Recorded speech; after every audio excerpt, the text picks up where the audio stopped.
sin encontrar pistas y ya estaba oscureciendo. Chicos, hay que separarnos, será más fácil. ¡Ay, no, me da miedo! No tengas miedo, no va a pasar nada. Le pasó algo a ella, si me pasa algo a mí, no te pasa nada. Tranquila. Bueno, hay que separarnos. Ustedes dos, tú para allá, tú para allá. Yo en el centro. Muy bien. Y así los tres amigos se separaron para buscar a la supuesta desaparecida.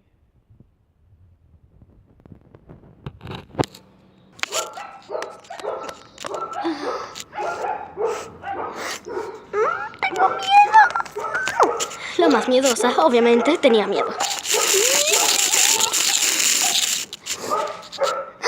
¡Ay, no!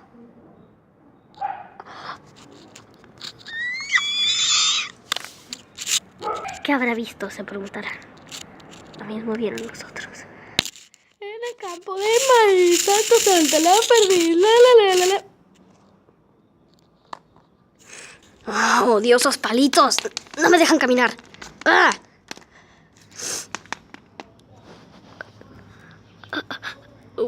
¡Ah! Eso fue lo que vieron. Una cruz al revés. Y ella estaba al lado. Los tres amigos llegaron al mismo tiempo y al mismo lugar. Bueno, Ali tardó un poco. ¿Vieron eso? Estamos viendo.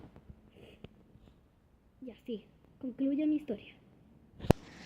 ¡Ay! ¿Por qué yo era la muerta? ¿Y por qué yo era la miedosa? ¿Por qué eres miedosa en vida real? Sí, es cierto. ¿Alguien más tiene una historia? ¿Saben qué tengo yo? ¿Qué? Sueño.